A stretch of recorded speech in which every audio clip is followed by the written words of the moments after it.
ఓం సమర్థ సద్గురు సాయినాథాయ నమ. శ్రీ సాయి మాస్టర్ ప్రవచనములు అధ్యాయం 1. సద్గురువు. గురుమధ్యే స్థితం విశ్వం, విశ్వమధ్యే స్థితో గురు, గురుర్విశ్వం నచాన్యోస్తి, తస్మై శ్రీ గురవే నమః. గురువే విశ్వం, గురువు కన్యంగా మరొకటి లేదు అంటే గురువు అంతటి గొప్ప మహనీయుడన్నది సుస్పష్టం. అటువంటి గురువు సకల దేవతా స్వరూపి. బాగా అవగాహన చేసుకుంటూ పోయేవారికి ఈ చరాచర విశ్వమంతా గురువు యొక్క స్వరూపమే, అంతకు భిన్నంగా మరొకటి లేదు. ఈ శ్లోకం వల్ల తెలిసేదేమిటంటే ఈ చరాచర విశ్వమంతా తమ రూపమేనని ఎవరైతే నిరూపణ ఇవ్వగలరో వారే నిజమైన సిసలైన సంపూర్ణమైన గురువు అని. ఉదాహరణకు శ్రీకృష్ణుడు జగద్గురువుగా, యోగీశ్వరుడిగా, గీతాచార్యుడిగా లోకంలో ఇంతటి కీర్తి గడించడానికి కారణం భగవద్గీతోపదేశం కాదు. ఎందుకంటే అదే భగవద్గీతను అనేకసార్లు చదివినటువంటి మామూలు వ్యక్తి కూడా శ్రీకృష్ణుడు చెప్పినంత గొప్పగానూ ఉపన్యాసం ఇవ్వగలడు. కానీ మామూలు వ్యక్తి చేయలేని పని ఒకటుంది. అదే విశ్వరూప సందర్శనం. శ్రీకృష్ణుడు అర్జునునికి విశ్వరూప సందర్శనం కలిగించాడు.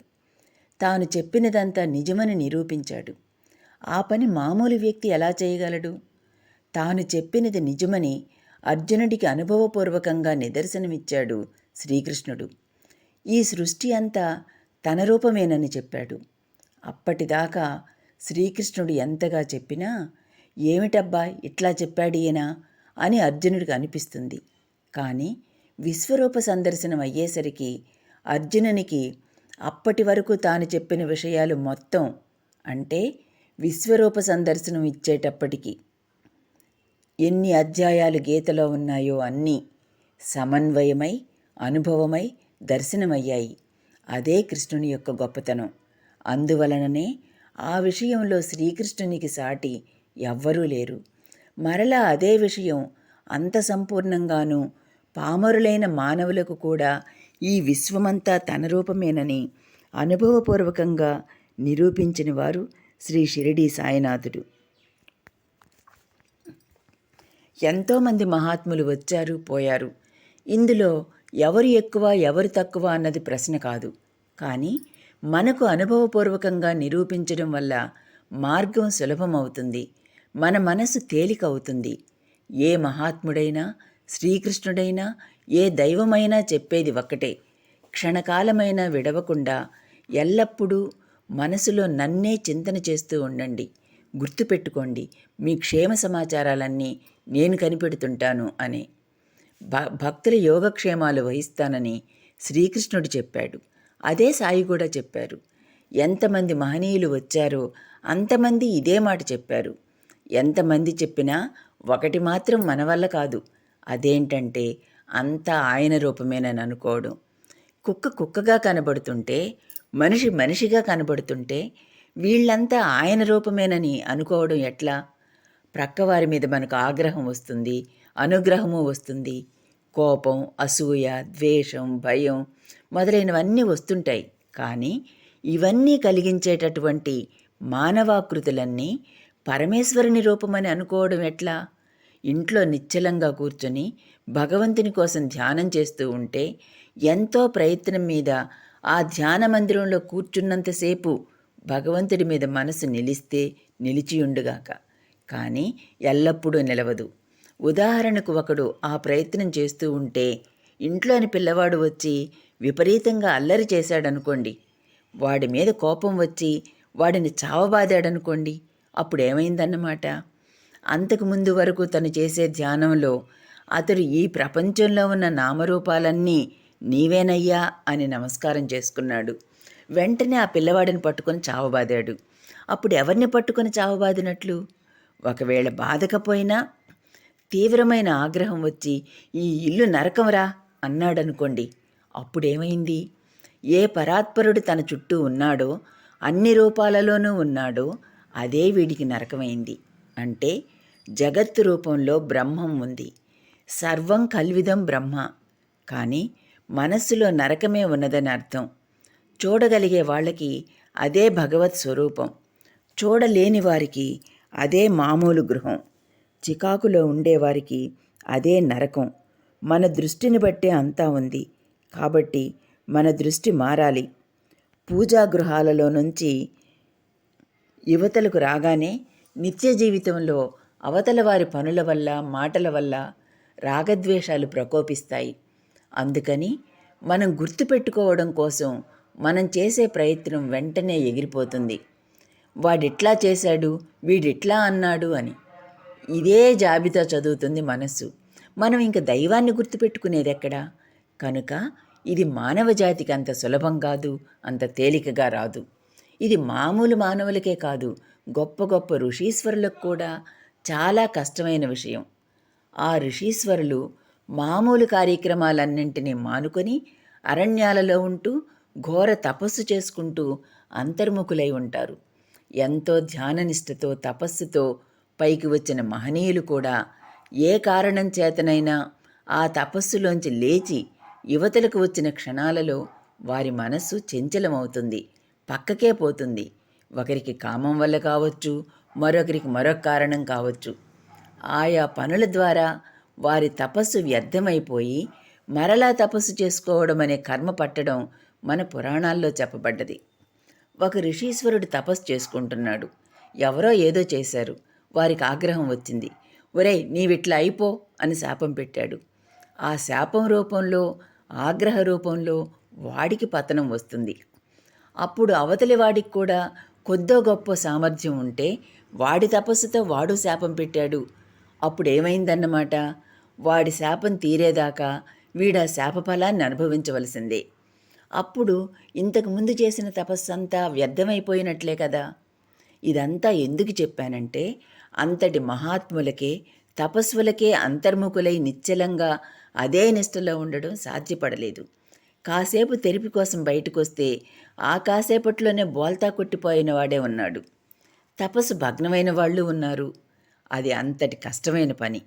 అది ఋషీశ్వరులకే సాధ్యపడలేదంటే ఇంక మనం ఎంత జాగ్రత్తలో ఉండాలో తెలుసుకోవాలి. ఉదాహరణకు, ఒకరోజు ఒక భక్తురాలు బాబా వద్దకు వచ్చి బాబాను తన ఇంటికి భోజనానికి రమ్మంది. అలాగే తల్లి, తప్పకుండా వస్తాను, భోజనం కూడా చేస్తాను. కానీ నేను వస్తే మాత్రం చీకొట్టి తరిమేయకు సుమా అని అన్నారు బాబా. బాబా, నేను మిమ్మల్ని అలా ఎందుకు చేస్తాను, మీరు తప్పక రావాలి అని ప్రార్థించి ఆమె ఇంటికి వెళ్ళింది. బాబాకు ఆతిథ్యం ఇవ్వడానికి వంటకాలను సిద్ధం చేసి బాబా కోసం ఎదురు చూస్తూ కూర్చుంది. భోజన సమయం దాటిపోతున్నా బాబా మాత్రం రాలేదు. కానీ ఒక కుక్క వచ్చి బాబా కోసం వండి వడ్డించడానికి సిద్ధంగా ఉన్న వంటకాలను ముట్టుకోబోయింది. అది చూసిన ఆమె పొయ్యిలో ఉన్న కట్టెని తీసి ఆ కుక్క పైకి విసిరింది. ఆ కుక్క తప్పించుకొని వెళ్ళిపోయింది. ఆ తర్వాత ఆమె చాలాసేపు బాబా కోసం వేచి చూసింది, కానీ బాబా రాలేదు. తర్వాత ఎంతో బాధగా మసీదుకు వెళ్ళి బాబా తన ఇంటికి భిక్షకు రానందుకు నిష్ఠూరమాడింది. అప్పుడు బాబా ఆమెతో, నేను వస్తే మండుతున్న కట్టె నాపై విసిరావు గదమ్మా, నువ్వే నన్ను గుర్తుపట్టలేదు. సర్వజీవుల రూపాలలో నేనే ఉన్నానని గుర్తుంచుకో అని చెప్పారు. అలాగే హంసరాజ్ అనేవాడు చాలా కాలంగా ఉబ్బసు వ్యాధితో బాధపడుతుండేవాడు. ఎన్ని వైద్యాలు చేసినా తగ్గకపోయేసరికి బాబా దగ్గరకు వచ్చి షిరిడీలోనే కొంతకాలం ఉన్నాడు. అతనిని బాబా పుల్ల పెరుగు తినవద్దన్నారు. కానీ అతడికి పుల్ల పెరుగంటే చాలా ఇష్టం. అందుకని బాబా తినవద్దన్నా కూడా భార్య చేత బలవంతాన తోడు పెట్టించుకొని తినేవాడు. కానీ సర్వజ్ఞుడైన బాబాకు తెలియందేముంది? బాబా చిత్రమైన లీల చేశారు. ప్రతిరోజు ఆ దంపతులు మసీదులో మధ్యాహ్న హారతికి హాజరయ్యేవారు.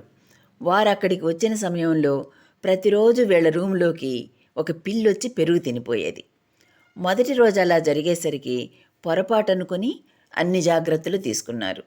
కానీ అదేం చిత్రమో, వీరెన్ని జాగ్రత్తలు తీసుకున్నా ఆ పిల్లి రావడం, పెరుగు తిని పోవడం ప్రతిరోజు జరుగుతూనే ఉంది. చివరకు అతనికి విసుగు పుట్టి కోపం వచ్చి హారతికి కూడా పోకుండా దాన్ని ఎలాగైనా రాకుండా చూడాలని, వస్తే కొట్టాలని నిర్ణయించుకుని ఒక కర్ర చేత్తో పట్టుకొని కాపలా కూర్చున్నాడు. సరిగ్గా సమయానికి ఆ పిల్లి రానే వచ్చింది. రోజు పెరుగు తినిపోతావా అని అతడు దానిని కర్రతో కొట్టాడు. తర్వాత అతడు మసీదుకి రాగానే బాబా అన్నారు, ఇక్కడొక పనికి మాలినవాడు ఉబ్బసంతో బాధపడుతున్నాడు. వాడిని పుల్ల పెరుగు తినవద్దని చెప్పాను. ఎంత చెప్పినా వినకుండా అతడు తింటూనే ఉంటే నేనే పిల్లి రూపంలో వెళ్ళి తిని అతడు ఆ పెరుగు తినకుండా చూస్తున్నాను. చివరకు వాడు నన్ను ఈరోజు కర్రతో కొట్టాడు అన్నారు. అలాగే బలవంతనాథ్ని అన్నగారు బొంబాయిలో శస్త్రచికిత్సకని ఆసుపత్రిలో ఉన్న సమయంలో వాళ్ళింటికి ఒక సాధువు వచ్చి భిక్ష అడిగాడు. అతని వదినగారు అన్నం పెట్టింది. ఇంట్లో బెండకాయ కూర ఉంది కానీ అది అందరూ తినగా మిగిలింది కదా అని ఆయనకు వెయ్యలేదు. వేరే కూర వేసింది. కానీ ఆ సాధువు ఆ కూరే అడిగి వేయించుకుని మరీ తిన్నాడు. ఆ తర్వాత 4 సంవత్సరాల తర్వాత అతడు షిరిడీ మొట్టమొదటిసారి వెళ్ళినప్పుడు బాబా ఆ సాధువు తానేనని అతనికి తెలిపారు. ఇలాంటి ఎన్నో సంఘటనల ద్వారా ఏ సాధువుకు పెట్టినా తనకే చెందుతుందని, ఏ ప్రాణిని ఆదరించినా హింసించినా తనకే చెందుతుందని నిరూపించారు బాబా. ఏ దైవానికైనా మొక్కుకుని ఆ మొక్కు ఎగ్గొడితే వాళ్ళు రాగానే వాళ్ళు మొక్కుకున్నంత డబ్బు అడిగి పుచ్చుకునేవారు. అలాగని పక్కవాడు డబ్బులిస్తే తీసుకునేవారు కాదు. ఏమయ్యా, వాడిస్తే తీసుకుంటువి, వీడిస్తే తీసుకోలేదేమని అడిగితే వాడు మొక్కుకొని ఎగ్గొడితే అడిగి తీసుకున్నాను, వీడు మొక్కుకోలేదు కనుక వీడి దగ్గర తీసుకోలేదు అనేవారు.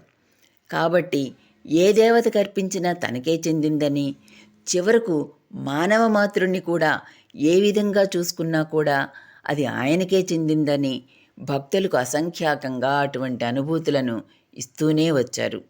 అంతటా అన్ని రూపాలలో వ్యాపించి ఉన్నవాడు అంతటా ఉన్నాడు కనుక ఎప్పుడు ఆయనకు అన్నీ తెలుస్తూనే ఉంటాయి. కారణం అన్ని రూపాల్లో ఆయనే ఉన్నారు గనక. ఉదాహరణకు చంద్రాబాయి బోర్కర్ అను భక్తురాలు షిరిడీలో కొంతకాలం ఉన్నారు. అప్పుడు ఆమె భర్త పండరిపురంలో ఉన్నాడు. ఒకరోజు బాబా ఆమెతో పండరిపురంలోని ఆమె భర్త వద్దకు వెళ్ళమని చెప్పారు. ఆమె వెంబడే తానుంటానని కూడా చెప్పారు. కానీ ఆమె అక్కడికి వెళ్ళేసరికి ఆయన అక్కడ లేరు. ఎక్కడికి వెళ్ళారో కూడా తెలియలేదు. ఏం చేయాలో తోచని పరిస్థితుల్లో ఆమె ఉండగా ఒక ఫకీర్ ఆమె వద్దకు వచ్చి, మీ వారు ధోండ్ స్టేషన్లో ఉన్నారు, వెంటనే వెళ్ళమని చెప్పి టిక్కెట్ కూడా ఇచ్చారు. అంతేగాక ఆమె భర్తకు కూడా కలలో ఒక ఫకీరు కనిపించి, నీ భార్య ఫలానా రైల్లో వస్తున్నదని చెప్పారు. తర్వాత ఆ ఫకీరు సాయిబాబానేనని వాళ్ళు తెలుసుకున్నారు. బాబా ఆదేశం ప్రకారం ఖండోబా ఆలయంలో ఉన్న ఉపాసనీ బాబా బాబాకు నైవేద్యం ఇచ్చిన తర్వాత తను భోజనం చేసేవారు. ఒకరోజు ఉపాసని ఆ నైవేద్యాన్ని తీసుకుని పోతూ ఉన్నప్పుడు ఒక నల్ల కుక్క తోకాడిస్తూ వెంటబడింది. దీనికి పెట్టిన తర్వాత బాబాకు నైవేద్యం పెట్టడం ఎట్లాగా అని దానిని చీకొడుతూ కసిరి కొడుతూ మసీదుకి వెళ్ళారు. వీరు మసీదుకి వెళ్ళి బాబాకు నైవేద్యం ఇవ్వబోతే, ఇక్కడికెందుకు తీసుకొచ్చావు, నేనక్కడ నల్ల కుక్క రూపంలో ఉన్నాను కదా అన్నారు బాబా. కాబట్టి ఇక నుండి గుర్తుపెట్టుకోవడానికి ప్రయత్నిద్దామని అనుకున్నాడు. అంతగా ప్రయత్నించినప్పటికీ, అంత జాగ్రత్తగా ఉంటున్నప్పటికీ మరలా ఏమారాడతను. ఒకరోజు ఇతను వంట చేసుకుంటుంటే బిచ్చిమెత్తుకునేవాడొకడు ఆశగా నిలబడి దానివైపు చూస్తున్నాడు. నైవేద్యం పెట్టకముందే ఇతడు చూస్తున్నాడు కాబట్టి అది అపవిత్రమవుతుందని తలచి అతనిని కసిరి కొట్టాడు. నైవేద్యం మసీదుకు తీసుకెళ్లగానే మరలా బాబా కోప్పడ్డారు. ఇప్పటి నుండి గుర్తుపెట్టుకో, ఎక్కడ నీ దృష్టి పడుతుందో అక్కడ నేనున్నానని చెప్పారు బాబా. ఈ విధంగా సకల చరాచర విశ్వమంతా తమ రూపమేనని నిరూపించిన శ్రీ సాయిబాబా సమర్థ సద్గురువు.